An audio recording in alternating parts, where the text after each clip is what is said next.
I got so much motherfucking design on right now. Break it down, bring it back, make it clap. I got 3 old thoughts, new block, where that dick, bitches on my line, and you know. Perkenalkan, saya Zara Aristayu. Saya akan membacakan bab 1 yang B berjudul Kelahiran Pancasila.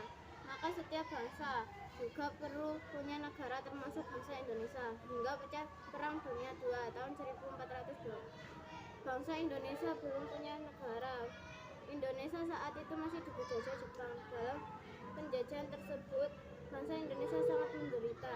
Hasil panen diambil paksa, para pemuda dijadikan pramuka, gadis-gadis diculik, dijadikan gun infu atau wanita penghibur tentara Jepang. Maka pasukan membela tanah air, pemimpin Supriyadi pun memberontak terhadap Jepang. Para tokoh nasional juga makin gigih berusaha agar Indonesia segera merdeka. Usaha itu tidak sia-sia. Bangsa Indonesia patut bersyukur karena Tuhan Yang Maha Esa mengabulkan doa dan usaha tersebut. Saya akhiri. Wassalamualaikum warahmatullahi wabarakatuh. Kesempatan Indonesia untuk merdeka menjadi terbuka karena kekuatan Jepang sebagai penjajah mulai lemah. Jepang saat itu tengah perang melawan pasukan sekutu dengan Perang Dunia II. Tentara sekutu adalah gabungan tentara Amerika Serikat dengan Inggris, Belanda, dan beberapa negara lain. Tahun 1944, akhir posisi tentara Jepang mulai terdesak. Jepang membentuk lembaga yang dinamai Badan Penyelidik Usaha-Usaha Persiapan Kemerdekaan (BPUPK). Tugas lembaga ini adalah membuat rencana atau menyiapkan segala hal yang diperlukan untuk menjadi Indonesia merdeka.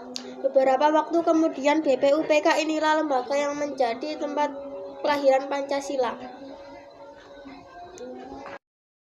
Nama saya Aprilia Isafairana, saya dari kelas 7D. Saya akan melanjutkan membacanya. Di sini saya akan membaca 1. Merancang dasar negara. Bangsa Indonesia mulai melihat peluang untuk membangun negara.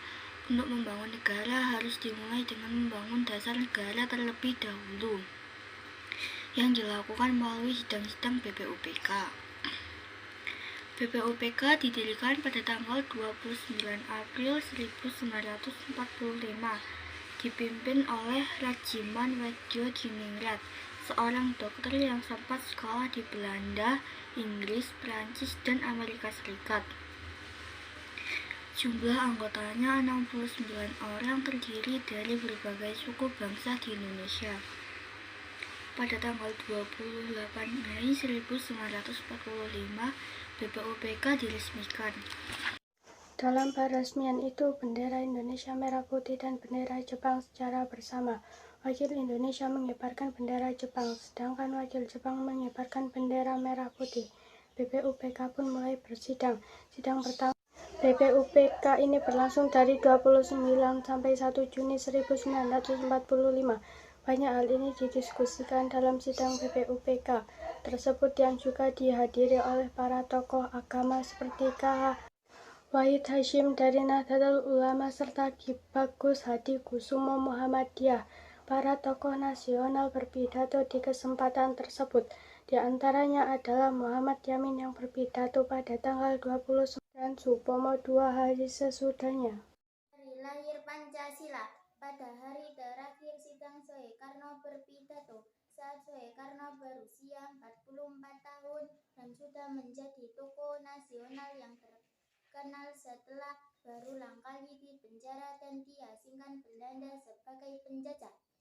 Dasar pidatonya, Soekarno mengusulkan 5 untuk menjadi dasar negara. Pertama, kebangsaan Indonesia.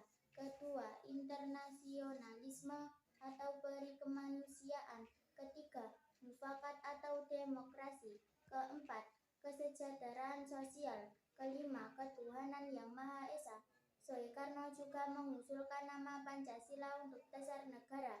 Saya namakan ini dengan petunjuk seorang teman kita ahli bahasa, namanya ialah Pancasila.